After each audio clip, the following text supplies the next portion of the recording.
तो जो liquid drop model है, लिक्विड ड्रॉप मॉडल में हमने जो बाइंडिंग एनर्जी का कंट्रीब्यूशन जो मास ऑफ द न्यूक्लियस के केस में हमारे पास रहता है, तो उसमें बाइंडिंग एनर्जी कंट्रीब्यूशन में हमारे पास सबसे पहले थी वॉल्यूम बाइंडिंग एनर्जी, फिर हमारे पास थी सरफेस बाइंडिंग एनर्जी, और फिर थर्ड टाइप की हमने थोड़ी सी डिस्कस की थी कूलम्ब एनर्जी। तो जैसा कि हमें पता है कि न्यूक्लियस के अंदर प्रोटॉन्स और न्यूट्रॉन्स होते हैं। तो जो न्यूट्रॉन होते हैं वो तो हमारे पास न्यूट्रल होते हैं, तो वो एक दूसरे की को रिपेल नहीं करते, और साथ में जो प्रोटॉन होते हैं, प्रोटॉन को भी न्यूट्रॉन रिपेल नहीं करता। लेकिन प्रोटॉन्स, न्यूक्लियस के जो प्रोटॉन्स हैं वो एक दूसरे को रिपेल करते हैं। तो इसी वजह से हम बोलते हैं कि जो न्यूक्लियस की बाइंडिंग एनर्जी है that will reduce, binding energy कम होती है। क्यों? क्योंकि जैसे जैसे न्यूक्लियस का साइज बढ़ता है तो उसमें नंबर ऑफ प्रोटॉन्स भी बढ़ते जाते हैं। तो नंबर ऑफ प्रोटॉन्स बढ़ेंगे तो उनके बीच में रिपल्सन भी होगी, और and that repulsion will be responsive for the decrease in binding energy of nucleus. तो बोलता है loss of binding energy due to disrupted Coulomb forces may be calculated by considering potential energy of a uniformly charge sphere. तो बोलता है binding energy वहाँ पे कितनी कम उस न्यूक्लियस की होती है, वो डिपेंड करता है हमारे पास कि अगर न्यूक्लियस को हम एक स्फीयर चार्ज स्फीयर माने, तो उस चार्ज स्फीयर में हमारे पास जो पोटेंशियल एनर्जी होगी ड्यू टू दीज चार्जेस, वो हमारे पास कितनी होगी। तो potential energy due to the charge of the all protons will be responsible for the decrease in binding energy. तो इसलिए हम क्या करते हैं कि पोटेंशियल एनर्जी कैलकुलेट करते हैं ड्यू टू न्यूक्लियस। लेकिन हमें पता है कि न्यूक्लियस के अंदर बहुत सारे प्रोटॉन होते हैं, और वो प्रोटॉन हमारे पास जो है एक तरह से हम उनके पेयर कंसीडर कर सकते हैं, instead of taking one by one. क्योंकि जो रिपल्सन होती है वो पेयर की आपस में होती है, एक प्रोटॉन दूसरे प्रोटॉन को रिपेल करेगा। तो एक पेयर की रिपल्सन आपस में होती है, तो उसमें कितने पेयर हैं, अगर एक पेयर के कारण पोटेंशियल एनर्जी हम निकाल सकते हैं, तो सभी पेयर के कारण हम पोटेंशियल एनर्जी निकालेंगे, तो that will be responsible for the decrease in binding energy और रिपल्सन। तो बोलते मान लो एक पेयर हमारे पास है, मतलब दो प्रोटॉन है, एक पेयर का मतलब दो प्रोटॉन, और उनके बीच का डिस्टेंस हमारे पास r है, और हर एक प्रोटॉन पे चार्ज प्लस c है। तो उस केस में जो हमारे पास उनकी जो पोटेंशियल हमारे पास होगा, वो पोटेंशियल हमारे पास होगा 1/4πε0 E²/r। क्योंकि पोटेंशियल का फॉर्मूला क्या होता है, 1/4πε0 और E²/r।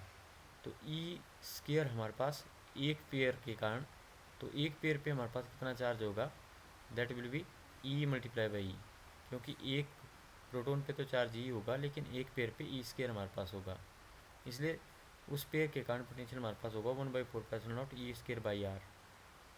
तो चार्ज बाई r वो हमारे पास जो पोटेंशियल का फॉर्मूले में होता है। लेकिन किसी न्यूक्लियस में कितने पेयर होते हैं, वो हमारे होते हैं Z×Z−1/2। अगर हम कोई न्यूक्लियस ले रहे हैं, हम उस न्यूक्लियस में एक पेयर के कारण पोटेंशियल निकाल रहे हैं, तो हमें ये भी पता होना चाहिए कि उस न्यूक्लियस में टोटल कितने पेयर हैं। तो किसी न्यूक्लियस के टोटल पेयर होते हैं Z×Z−1/2। तो ये हम यहाँ पे इस एग्जाम्पल में भी देख सकते हैं कि पेयर हम किस तरह से कैलकुलेट करते हैं। मान लो हमारे पास कोई न्यूक्लियस है और उस न्यूक्लियस में 5 प्रोटॉन है, तो 5 प्रोटॉन है, हम उन 5 प्रोटॉन को नाम दे देंगे P1, P2, P3, P4, P5। तो ये 5 प्रोटॉन हमारे पास हैं।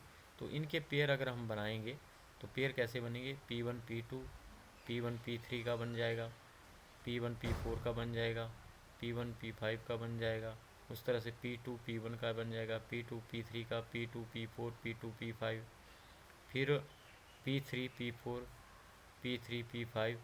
तो इस तरह से अगर हम 5 प्रोटॉन के पेयर बनाएंगे तो हमारे पास जो टोटल यहाँ पे हम देख रहे हैं कि 10 पेयर बन जाएंगे। तो 10 पेयर हमारे पास यहाँ पे टोटल 5 प्रोटॉन के पेयर बन जाएंगे, क्योंकि जो P1 P2 है और P2 P1 है वो एक ही पेयर हमारे पास हुआ, चाहे आप उन प्रोटॉन को इधर का उधर लिखो चाहे उधर का इधर लिखो। तो अगर हम 2 प्रोटॉन के यहाँ 5 प्रोटॉन के पेयर कैलकुलेट करते हैं तो हम सारे कम्बिनेशन ट्राई करेंगे, P1 P2 P1 P3 P1 P4 P1 P5 P2 P3 P2 P4 P2 P5 P3 P4 P3 P5 और P4 P5। तो इस तरह से टोटल 10 कम्बिनेशन हमारे पास बनते हैं। तो 5 प्रोटॉन लेके 10 कम्बिनेशन। तो यहाँ पे हम सिंपली क्या बोलते हैं कि अगर हमारे पास ये हम स्टैटिस्टिकल मैकेनिक्स में भी पढ़ते हैं कि हमारे पास अगर 2 कंपार्टमेंट हैं और 6 पार्टिकल हम उनमें डिस्ट्रीब्यूट कर रहे हैं, तो हम उनको कितने पॉसिबल वे में जो है उनका कम्बिनेशन बना सकते हैं। तो एक परमुटेशन होता है, कम्बिनेशन हमारे पास होता है। तो टोटल 6C2 बेस में हम उनके कम्बिनेशन बना सकते हैं। तो कम्बिनेशन में क्या होता है कि हम P1 और P2 को या P2 P1 को एक ही ट्रीट करते हैं। तो इसलिए 6 पार्टिकल हैं और उनके 2 कम्बिनेशन हम यहाँ पे बना रहे हैं, मतलब पेयर बना रहे हैं। तो वो हमारे पास क्या फार्मूला बनेगा, 6 factorial divided by 6 - 2 into 2 factorial, क्योंकि हमें पता है कि NCR कितना होता है, N factorial divided by N - R factorial into R factorial. तो यहाँ पे हम क्या देखते हैं कि 6 प्रोटॉन लेके 6 प्रोटॉन के हमारे पास जो 15 पेयर बन जाएंगे।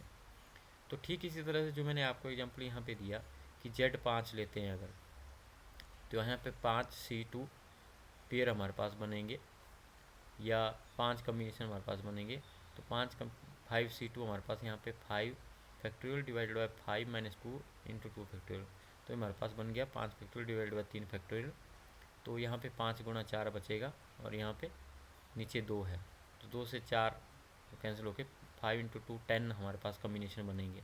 तो हम क्या बोलते हैं कि ये फॉर्मूला इस तरह से हम 6 पार्टिकल के अगर 2 वाले कम्बिनेशन बनाते हैं तो वो टोटल हमारे पास जो है 15 कम्बिनेशन बनेंगे। या दूसरे वे में हमारे पास एक और भी फार्मूला होता है कि जितने हमारे पास पार्टिकल होते हैं, Z पार्टिकल हैं अगर, तो Z-1 डिवाइडेड बाय 2 हम यहाँ पे लिखते हैं। तो ये हमारे पास सिंपल सा फार्मूला हम यहाँ पे ले सकते हैं, Z इंटू Z-1/2। तो तब भी हमारे पास सेम 15 ही आएगा। तो एक तो ये फार्मूला है हमारे पास, लेकिन एक फार्मूला ये भी है कि हमारे पास अगर 6 पार्टिकल हैं तो 6 इंटू 6-1/2 वो हमारे पास आएगा 15। तो 15 वे में हम उनके कम्बिनेशन बना सकते हैं। तो इस तरह से बोलता है कि अगर हमारे पास Z प्रोटॉन है तो Z प्रोटॉन के जो पेयर बनेंगे वो Z इंटू Z-1/2 बनेगा। तो यहाँ भी ये यहाँ पे 6 की जगह Z अगर आप लेते हैं तो यही फार्मूला बनेगा कि अगर हमारे पास Z प्रोटॉन है किसी न्यूक्लियस में तो वहाँ पे प्रोटॉन्स के पेयर जो बनेंगे वो Z इंटू Z-1/2 हमारे पास बनेंगे। तो बोलता है एक पेयर के कारण जो हमारे पास पोटेंशियल है वो हमारे पास होगा -1/4π/T²/R। लेकिन किसी न्यूक्लियस में टोटल पेयर कितने होंगे, Z इंटू Z-1/2। तो एक पेयर के कारण इतना पोटेंशियल, तो Z इंटू Z-1/2 पेयर के कारण जो है इतना पोटेंशियल हमारे पास होगा। और इसको अगर हम यहाँ पे फाइंड आउट करें तो BC हमारे पास आ जाएगा -Z into Z-1 E² divide by 8π/1/R average. तो बोलता है कूलम्ब बाइंडिंग एनर्जी हमारे पास क्या होती है कि एक पेयर के कारण कितना पोटेंशियल होता है multiply by number of pair of protons in that nucleus. यहाँ पे माइनस हम इसलिए यूज़ करते हैं क्योंकि जो कूलम्ब बाइंडिंग एनर्जी है that will reduce binding energy in some nucleus. तो कूलम्ब बाइंडिंग एनर्जी रिस्पॉन्सिबल होती है उस न्यूक्लियस की बाइंडिंग एनर्जी को कम करने के लिए। तो इसलिए हम इसको माइनस यहाँ पे लेते हैं। तो जब हम इसको यहाँ पे थोड़ा सा सिंप्लीफाई करते हैं तो ये हमारे पास Z into Z minus one E square divide by 4 into 2 8 pi epsilon not in 1 by R average. यहाँ पे आर की जगह हम आर एवरेज यहाँ पे लिख रहे हैं क्योंकि हमारे पास बहुत सारे पेयर हैं और हर एक पेयर के बीच का कुछ डिस्टेंस होगा। तो अगर हम हर एक पेयर का बीच का डिस्टेंस जो है उसका एवरेज लें तो उसको हम आर एवरेज ले सकते हैं। तो इसलिए हम यहाँ पे इसको आर एवरेज लिख रहे हैं तो हमारे पास कूलम्ब बाइंडिंग एनर्जी इसके बराबर बनेगी। लेकिन हमने पढ़ा है कि जो न्यूक्लियस के बीच का जो डिस्टेंस होता है वो डायरेक्टली प्रोपोर्शनल होता है हमारे पास न्यूक्लियर रेडियस के। तो हम क्या बोलते हैं R average is directly proportional to R. लेकिन हमने ये भी पढ़ा कि आर प्रोपोर्शनल होता है ए रेट पावर 1/3। तो इसलिए हम क्या बोलेंगे कि R average is directly proportional to A rate power 1/3। तो इसलिए हम क्या करेंगे B C will be equal to Z into Z minus e square by 8 pi epsilon not into 1 divided by A rate power 1/3। क्योंकि are average यहाँ पे था तो यहाँ पे इसकी जगह ए रेट पावर 1/3 आया और यहाँ पे हमारे पास जो प्रोपोर्शनलिटी साइन आएगा क्योंकि हम यहाँ पे प्रोपोर्शनलिटी साइन ले रहे हैं तो यहाँ पे प्रोपोर्शनलिटी और यहाँ पे भी प्रोपोर्शनलिटी साइन आएगा E square by 8 pi epsilon not Z into Z minus 1 और ए रेट पावर माइनस 1/3। तो बी सी हमारे पास क्या आ जाएगा वो प्रोपोर्शनलिटी हटाने के लिए हम यहाँ पे एक कांस्टेंट यूज़ करेंगे। लेकिन ये जो E square by 8 pi epsilon not है ये भी एक कांस्टेंट है तो ये भी हम उस ए सी में ही इंक्लूड कर देंगे। तो प्रोपोर्शनलिटी साइन और जो कांस्टेंट है उसको हम एक ही कांस्टेंट यहाँ पे लिखेंगे जो कि हमारे पास माइनस ए सी है। तो इसलिए बी सी हम बोलेंगे it will be minus A C Z into Z minus 1 A rate power minus 1/3। तो यहाँ पे ए सी एक कांस्टेंट है। तो बोलता है कूलम्ब एनर्जी यहाँ पे हमें नेगेटिव देखने को मिल रही है। ये नेगेटिव इसलिए होती है because it tend to disrupt nucleus क्योंकि न्यूक्लियस की बाइंडिंग एनर्जी को कम करती है। जो हमारे पास नेगेटिव साइन है नेगेटिव साइन का मतलब है कि ये कूलम्ब एनर्जी नेगेटिव है because it tries to decrease the binding energy और it tries to disrupt the nucleus. तो बोलता है इसलिए हमारे पास जो टोटल बाइंडिंग एनर्जी न्यूक्लियस की होगी उसको हम क्या लिखेंगे total binding energy equal to B V plus B S plus B C. लेकिन जो वॉल्यूम बाइंडिंग एनर्जी है वो न्यूक्लियस को बाइंड करती है उसमें प्लस साइन है। लेकिन जो सरफेस बाइंडिंग एनर्जी और कूलम्ब एनर्जी है वो न्यूक्लियस को एक तरह से डिसरप्ट करने की कोशिश करती है उसकी बाइंडिंग एनर्जी को कम करने का काम करती है। इसलिए हम इसके एक्सप्रेशन में दोनों जगह माइनस लेते हैं। तो इसलिए जब हम तीनों को ऐड करेंगे जो हमने निकाली पहले वॉल्यूम निकाली फिर हमने सरफेस निकाली फिर हमने कूलम्ब निकाली तो तीनों को हम ऐड करते हैं तो हमारे पास इस तरह से आ जाएगा।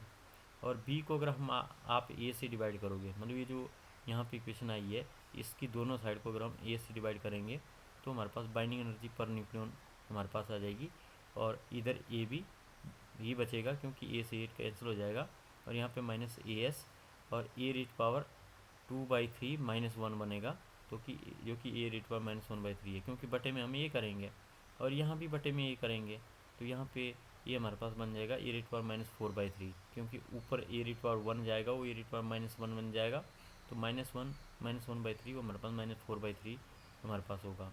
तो इसलिए बाइंडिंग एनर्जी पर न्यूक्लियन के लिए हमारे पास ये एक्सप्रेशन यहाँ पे आता है।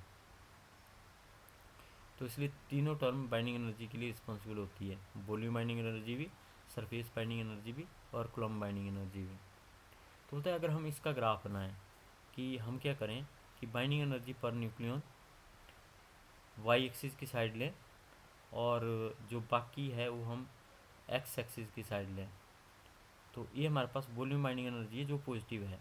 तो इसलिए हमारे पास हम क्या बोलेंगे कि अगर हम बी बाई ए और ए बी का ग्राफ बनाएं तो वो हमारे पास जो एक कांस्टेंट लाइन हमारे पास आएगी क्योंकि B by A is a constant B by A is equal to A B.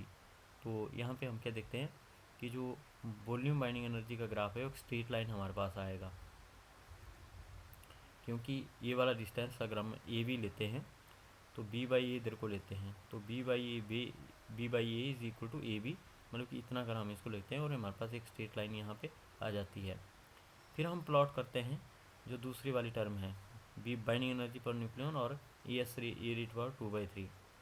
तो हम न्यूक्लियन की यहाँ पे मास नंबर की वैल्यू पुट करते जाएंगे A raised A 1 2 3 4 and so on. तो उसके हिसाब से हमारे पास ग्राफ भी बनता जाएगा लेकिन यहाँ पे माइनस साइन है इसका मतलब कि जो बाइंडिंग एनर्जी पर न्यूक्लियन का ग्राफ है ए रेट पावर माइनस 1/3 है। तो तो ये हमारे पास जो है कर्व में नीचे की तरफ हमारे पास बनेगा, क्योंकि ए रेट वर -1/3 है हमारे पास, यहाँ पे माइनस साइन है। तो माइनस का मतलब है कि binding energy per nucleon negative में हमारे पास होगी। तो इसलिए हम क्या बोलेंगे कि जो सरफेस बाइंडिंग एनर्जी है उसका कर्व हमारे पास जो इस तरह से यहाँ पर बनेगा। तो जब हमारे पास मास नंबर कम है तो binding energy per nucleon negative में हमारे पास ज़्यादा होगी, और बाद में जाके जैसे जैसे मास नंबर बढ़ेगा तो सरफेस बाइंडिंग एनर्जी हमारे पास कम हो जाएगी, लेकिन रहेगी ये नेगेटिव ही, क्योंकि यहाँ भी हमने बोला कि बाइंडिंग एनर्जी पर न्यूक्लियन जो कि सरफेस बाइंडिंग एनर्जी होती है वो हमारे पास नेगेटिव होती है। उस तरह से कूलम्ब बाइंडिंग एनर्जी भी नेगेटिव होती है। तो यहाँ पे ये जो हमारे पास एक्सप्रेशन है ये कूलम्ब बाइंडिंग एनर्जी के लिए एक्सप्रेशन है।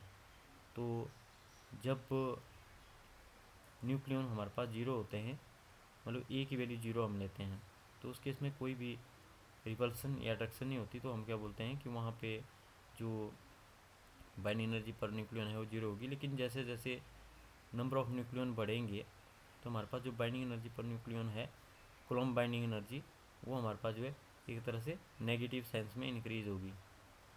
तो ये कि हमारे पास ये ग्राफ आ गया, एक ये आ गया और एक ऊपर वाला आ गया। तो होता है A be straight line graph होता है और ए बी पॉजिटिव होता है, लेकिन हमारे पास जो कूलम्ब बाइंडिंग एनर्जी है और जो सरफेस बाइंडिंग एनर्जी है वो दोनों ही नेगेटिव में हमारे पास आती है। तो इसलिए ग्राफ में भी वो नेगेटिव में हमारे पास आएंगे। तो इस ग्राफ को हम कैसे प्लॉट करते हैं, हम इस मास नंबर की वैल्यू 1 से शुरू करते हैं और उसकी वैल्यू पुट करते जाते हैं कूलम्ब एनर्जी के फॉर्मूले में भी और सरफेस एनर्जी के फॉर्मूले में भी। तो हम इस तरह से ग्राफ ऑब्टेन करते हैं। तो होता है अगर हम इस ग्राफ को और जो दोनों ग्राफ हैं, मतलब volume binding energy, surface binding energy और कूलम्ब बाइंडिंग एनर्जी के ग्राफ को एक तरह से कंबाइन करें, तो कंबाइन होके ग्राफ हमारे पास जो इस तरह का बनता है जो कि बाइंडिंग एनर्जी पर न्यूक्लियन का ग्राफ है। ये हमने पहले भी किया हुआ है कि जो बाइंडिंग एनर्जी पर न्यूक्लियन जो है वो Rn56 पे मैक्सिमम होती है। तो इसलिए टोटल एनर्जी बाइंडिंग एनर्जी का हमारे पास ग्राफ है। तो टोटल बाइंडिंग एनर्जी हमारे पास सम होती है volume binding energy, surface binding energy और कूलम्ब बाइंडिंग एनर्जी का। लेकिन जो सरफेस और कूलम्ब है वो नेगेटिव होती है, इसलिए ग्राफ में नीचे की साइड आती है। जो हमारे पास वॉल्यूम बाइंडिंग एनर्जी है वो पॉजिटिव होती है, इसलिए हमारे पास जो ऊपर की साइड आती है। तो जो एग्रीगेट हमारे पास इन तीनों का ग्राफ है वो इस तरह से हमारे पास आता है, जो वही ग्राफ है जो हमने स्टार्टिंग में किया था बाइंडिंग एनर्जी पर न्यूक्लियन। तो बाइंडिंग एनर्जी मैक्सिमम हमारे पास जो Rn56 पे होती है। लेकिन बोलता है कि ये तीन फैक्टर जो हैं, volume binding energy, surface binding energy और कूलम्ब बाइंडिंग एनर्जी, बोलता है लेकिन ये तो हो गए लिक्विड ड्रॉप मॉडल के केस में हमें एक फैक्टर जो है देखने को मिलते हैं। लेकिन बोलता है कि इसके अलावा भी हमारे पास दो और इफेक्ट हैं जो कि बाइंडिंग एनर्जी पे अपना इफेक्ट डालते हैं, और वो इफेक्ट है हमारे पास असिमेट्री इफेक्ट और पेयरिंग इफेक्ट। असिमेट्री इफेक्ट और पेयरिंग इफेक्ट, या हम बोलेंगे कि असिमेट्री इफेक्ट की वजह से हमें असिमेट्री बाइंडिंग एनर्जी देखने को मिलती है, और पेयरिंग इफेक्ट की वजह से हमें जो पेयरिंग एनर्जी है वो हमें देखने को मिलती है। तो अगर हम बात करें पहले टाइप की जो असिमेट्री एनर्जी है, तो असिमेट्री एनर्जी हमें देखने को मिलती है असिमेट्री की वजह से। आपने देखा हुआ है कि हमारे पास सिमेट्री क्या होती है, जब हमारे पास जो इक्वल नंबर ऑफ प्रोटॉन और इक्वल नंबर ऑफ न्यूट्रॉन किसी न्यूक्लियस में अगर हों, तो जो लाइटर न्यूक्लियाई हमारे पास होते हैं उनमें जितने प्रोटॉन होते हैं उतने ही न्यूट्रॉन होते हैं। लेकिन मैंने पहले कहा था कि जैसे जैसे न्यूक्लियस का साइज बढ़ता जाता है उसके जो ए है उसकी वैल्यू बढ़ती जाती है, तो हमारे पास जो नंबर ऑफ न्यूट्रॉन और नंबर ऑफ प्रोटॉन है वो भी बढ़ते जाते हैं। तो फिर उस न्यूक्लियस को स्टेबल रखने के लिए उस न्यूक्लियस में हमें ज़्यादा प्रोटॉन मतलब नेचर को ज़्यादा न्यूट्रॉन रखने पड़ते हैं, क्योंकि जो प्रोटॉन के कारण रिपल्सन है उसको ख़त्म करने के लिए अगर न्यूट्रॉन ज़्यादा होंगे तो न्यूट्रॉन एक दूसरे को अट्रैक्ट करेंगे। तो इसलिए हैवियर न्यूक्लियाई में नंबर ऑफ न्यूट्रॉन ज़्यादा होते हैं as compare to number of proton, और ये हमारे पास जो है हैवियर न्यूक्लियस में असिमेट्री हो जाती है। असिमेट्री का मतलब कि उसमें हैवियर न्यूक्लियस में नंबर ऑफ न्यूट्रॉन ज़्यादा होते हैं और नंबर ऑफ प्रोटॉन कम होते हैं। तो इसलिए असिमेट्री वहाँ पे हमें देखने को मिलती है। इक्वल नहीं होते न्यूट्रॉन और प्रोटॉन, न्यूट्रॉन ज़्यादा होते हैं एज़ कम्पेयर टू प्रोटॉन। तो इसलिए वहाँ पे असिमेट्री हमें देखने को मिलती है।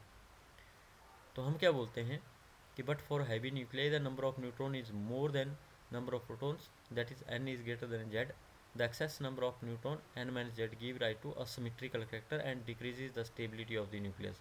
तो ये असिमेट्रिक करैक्टर जो होता है, मतलब कि नंबर ऑफ न्यूट्रॉन प्रोटॉन से ज़्यादा होते हैं, तो वो न्यूक्लियस की स्टेबिलिटी को कम करता है, मतलब उसकी बाइंडिंग एनर्जी को कम करता है। तो ये क्वेश्चन कई बार पेपर में पूछा जाता है कि किसी न्यूक्लियस में नंबर ऑफ न्यूट्रॉन ज़्यादा क्यों होते हैं as compare to number of protons. तो इस वजह से होते हैं क्योंकि जो प्रोटॉन है वो रिपल्सन करना स्टार्ट कर देते हैं, तो उस रिपल्सन को ख़त्म करने के लिए, न्यूक्लियर फोर्स ज़्यादा करने के लिए हमारे पास उस न्यूक्लियस में नंबर ऑफ न्यूट्रॉन का होना ज़्यादा ज़रूरी हमारे पास होता है। तो बोलता है कि ये जो बाइंडिंग एनर्जी होती है ड्यू टू असिमेट्री इफेक्ट, बोलता है ये डायरेक्टली प्रोपोर्शनल होती है n माइनस जेड का स्क्वायर डिवाइडेड बाई ए। तो जितने ज़्यादा न्यूक्लियन होंगे उनकी वजह से उतनी ज़्यादा असिमेट्री होगी। तो हम क्या बोलेंगे, एक्सेस नंबर ऑफ न्यूट्रॉन हमारे पास कैसे निकलेंगे, n माइनस जेड। अगर नंबर ऑफ न्यूट्रॉन और प्रोटॉन मान लो बराबर होते हैं, नंबर ऑफ न्यूट्रॉन और प्रोटॉन बराबर होते हैं, तब तो असिमेट्री इफेक्ट नहीं होगा क्योंकि n माइनस जेड जो है 0 हो जाएगा। लेकिन जब नंबर ऑफ न्यूट्रॉन ज़्यादा होंगे एज कम्पेयर टू प्रोटॉन, तो उस केस में हमें असिमेट्री देखने को वहाँ पे मिलती है। तो इसलिए हम क्या बोलते हैं कि B is directly equal to n minus Z का होल स्क्वायर। तो ये हमने एक्सपेरिमेंटली देखा हुआ है कि हमारे पास जो असिमेट्री बाइंडिंग एनर्जी होती है वो प्रोपोर्शनल होती है square of the excess neutron number and inversely proportional to the nucleons. तो binding energy, asymmetry binding energy inversely proportional होती है total number of the nucleons, that is neutron and proton. तो बोलता है कि यहाँ पर प्रोपोर्शनलिटी साइन हटाने के लिए हम ए का यूज़ करते हैं जो कि असिमेट्रिक कांस्टेंट है। तो इसको हम माइनस लेते हैं क्योंकि असिमेट्री बाइंडिंग एनर्जी भी न्यूक्लियस की स्टेबिलिटी को कम करती है, उसकी बाइंडिंग एनर्जी को कम करती है। तो इसलिए हम इसको माइनस ए माइनस जेड का होल स्क्वायर डिवाइडेड बाई ए यहाँ पे लिखते हैं। तो इसलिए असिमेट्री बाइंडिंग एनर्जी हमारे पास जो बनेगी वो माइनस ए, और जो एन होता है वो होता है ए माइनस जेड, क्योंकि हमें पता है कि ए क्या होता है एन प्लस जेड। तो एन क्या बनेगा ए माइनस जेड। तो एन की जगह ए माइनस जेड लिखें और यहाँ पे माइनस जेड है, तो इसको हम करें तो ये बनेगा ए माइनस टू जेड का स्क्वायर। तो ये असिमेट्री बाइंडिंग एनर्जी का एक्सप्रेशन हमारे पास आ जाता है जिसमें माइनस साइन भी है। इसका मतलब ये होता है कि असिमेट्री बाइंडिंग एनर्जी भी न्यूक्लियस की स्टेबिलिटी को कम करती है, न्यूक्लियस की बाइंडिंग एनर्जी को कम करती है। जितनी ज़्यादा बाइंडिंग एनर्जी न्यूक्लियस की होती है उतना ही वो स्टेबल होता है, जितनी कम बाइंडिंग एनर्जी की होती है उतना ही वो कम स्टेबल होता है। तो यहाँ पे माइनस साइन है, मतलब असिमेट्री बाइंडिंग एनर्जी न्यूक्लियस की बाइंडिंग एनर्जी को कम करती है या उसकी स्टेबिलिटी को कम करती है। और इसके बाद जो लास्ट इफेक्ट है हमारे पास, जो हमें बाइंडिंग एनर्जी का देखने को मिलता है, वो मिलता है due to odd even effect, या जिसको हम पेयरिंग एनर्जी भी बोलते हैं। तो बोलता है हमने क्या देखा हो कि कई न्यूक्लियाई हमारे पास ऐसे होते हैं जिनमें ऑड नंबर ऑफ न्यूट्रॉन और ऑड नंबर ऑफ प्रोटॉन होते हैं। तो बोलता है लेकिन ऑड नंबर ऑफ न्यूट्रॉन और ऑड नंबर ऑफ प्रोटॉन वाले हमारे पास जो लेस स्टेबल होते हैं, जबकि ऑड इवन वाले ज़्यादा स्टेबल होते हैं, उनकी बाइंडिंग एनर्जी ज़्यादा होती है। तो ऐसे न्यूक्लियाई जिनमें odd number of neutron, even number of proton, या odd number of proton, even number of neutron होते हैं, तो वो थोड़े स्टेबल होते हैं as compare to odd nuclei, मतलब जिनमें ऑड न्यूट्रॉन ऑड प्रोटॉन होते हैं। तो हमारे पास जो ऑड नंबर ऑफ प्रोटॉन और नंबर ऑफ न्यूट्रॉन होते हैं वो लिस्ट अबंडेंट भी होते हैं और लिस्ट स्टेबल भी होते हैं, मतलब नेचर में होते भी नहीं इतने, वो हमने पहले भी एक टेबल में किया था, और उतने स्टेबल भी नहीं होते हैं। लेकिन जो इवन ऑड और ऑड इवन वाले होते हैं वो हमारे पास ज़्यादा स्टेबल होते हैं। तो बोलता है this is known as the odd even effect. तो इसको हम ऑड इवन इफेक्ट बोलते हैं, मतलब कि अगर ऑड इवन है, ऑड ऑड है तो स्टेबल नहीं होंगे, ऑड इवन है तो थोड़े स्टेबल होंगे, अगर इवन इवन है तो हमारे पास जो ज़्यादा स्टेबल होंगे। मतलब ऑड इवन नाम से हम बोलते हैं कि अगर ऑड ऑड है तो स्टेबल नहीं होगा न्यूक्लियस, अगर ऑड इवन है तो थोड़ा स्टेबल होगा, लेकिन अगर इवन इवन है तो ज़्यादा स्टेबल हमारे पास होगा। और अगर इवन इवन है तो उस वजह से जो बाइंडिंग एनर्जी है वो हमारे पास इंक्रीज होती है। लेकिन अगर ऑड ऑड है तो बाइंडिंग एनर्जी हमारे पास जो रिड्यूस होती है। अगर ऑड इवन है या इवन ऑड है तो बाइंडिंग एनर्जी का फिर इंटरमीडिएट इफेक्ट होता है, मतलब कि हमारे पास ऑड इवन जो है उस न्यूक्लियस की बाइंडिंग एनर्जी को कम नहीं करता या डिक्रीज़ नहीं करता।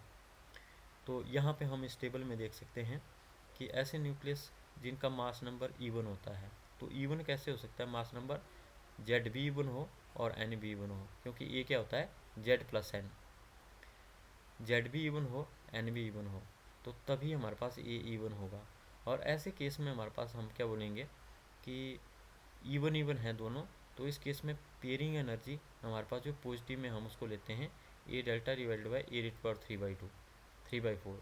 तो ये जो हमने एक्सपेरिमेंटली ये चीज़ देखी हुई है और हम उसका डाटा से हम यहाँ पे एक रिजल्ट निकाल रहे हैं कि जो हमारे पास इवन इवन न्यूक्लियाई हैं उनके केस में पेयरिंग बाइंडिंग एनर्जी प्लस में होती है ए डेल्टा ए रेट पावर 3/4। लेकिन जो ऑड इवन है या इवन ऑड है न्यूक्लियस, और ये कम्बिनेशन कैसे बन सकता है हमारे पास, जब मास नंबर ऑड हमारे पास बने, तो ए जब ऑड होगा तो या तो उसमें प्रोटोन ऐड होंगे या तो न्यूट्रॉन ऑड होंगे, या तो ऑड तब हो सकता है या उसमें प्रोटोन ऑड होंगे न्यूट्रॉन इवन होंगे। तो उस केस में हमारे पास जो पेयरिंग बाइंडिंग एनर्जी है वो हमारे पास ऑड इवन इफेक्ट के कारण जो बाइंडिंग एनर्जी है वो हमारे पास जीरो रहेगी, क्योंकि इंटरमीडिएट है, इंटरमीडिएट केस है कि इस केस में उतना बाइंडिंग एनर्जी पे फर्क नहीं पड़ता। लेकिन अगर इवन इवन है तो बाइंडिंग एनर्जी इंक्रीज होती है।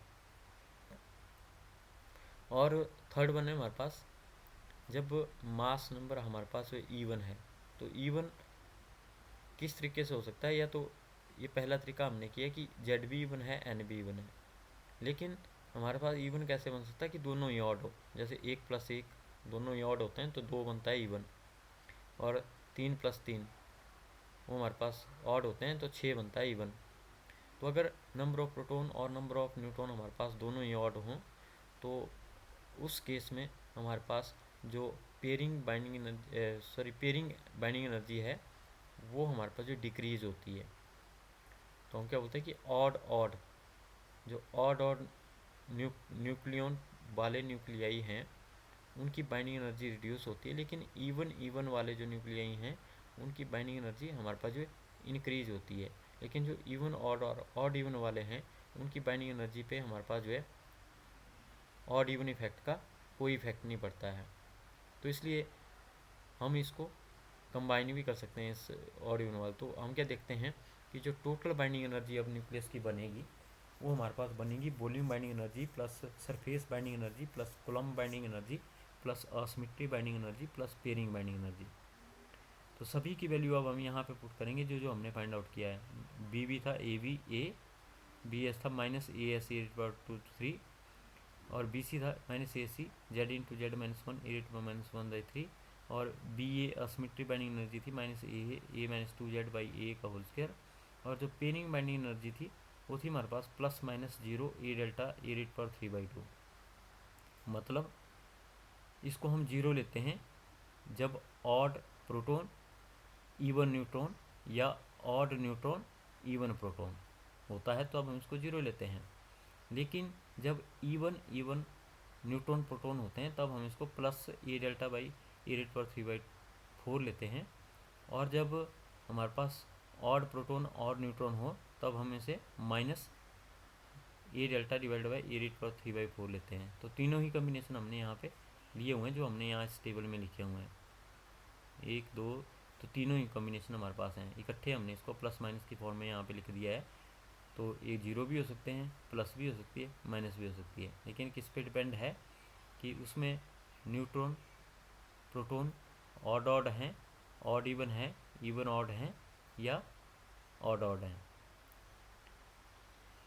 तो उस पर ये बेस्ड है हमारे पास। तो बताइए ये जो बाइंडिंग एनर्जी हमारे पास है ये टोटल आई, और इस बाइंडिंग एनर्जी को फिर हम जो बाइंडिंग एनर्जी मास फार्मूला है जिसको हम सेमी इम्पिरिकल मास फार्मूला भी बोलते हैं उसमें पुट करते हैं। तो ये मास फार्मूला हमने शुरू में लिखा था यहाँ पे, तो यहाँ पे हमने लिखा था कि मास ऑफ द न्यूक्लियस हमारे पास होता है ZmP + A - ZmN - B/c²। तो ये जो बी हमने टोटल कैलकुलेट किया, हम इसकी जगह यहाँ पे इसको पुट करेंगे। तो इसको पुट करते हैं तो हमारे पास जो मास ऑफ द न्यूक्लियस हमारे पास था ZmP plus A minus ZmN minus फिर था हमारे पास B/c²। तो B हमारे पास आ गया जो पूरा ब्रैकेट के अंदर है, और यहाँ पे हमने लिख लिया 1/A², 1/c²। तो इस पूरे फार्मूले को हम सेमी एम्पिरिकल मास फार्मूला यहाँ पे बोलते हैं। तो यहाँ पे जो हमने कांस्टेंट यूज़ किए हैं AB, AS, AC, AA, A delta, उन सभी की वैल्यू यहाँ पे हमने कैलकुलेशन से, एक्सपेरिमेंटल कैलकुलेशन से हमने जो है निकाली हुई है। तो ये डिफरेंट एक्सपेरिमेंट से हम इनकी वैल्यू निकालते हैं, इसको हम एस्टिमेट करते हैं इन कांस्टेंट की वैल्यू। तो ये हमारे पास जो सेमी एम्पिरिकल मास फार्मूला आता है, इसको हम सेमी बाइजेक्टर मास फार्मूला भी बोलते हैं। और ये क्वेश्चन कई बार जो है पेपर में डायरेक्टली ही 9 नंबर का पूछा जाता है। तो derive the expression for the semi empirical mass formula. तो अगर लास्ट ईयर के पेपर देखो या उससे लास्ट ईयर का, तो सेमी एम्पिरिकल मास फार्मूला का क्वेश्चन जो 9 नंबर में एक इकट्ठा हमारे पास जो आता है।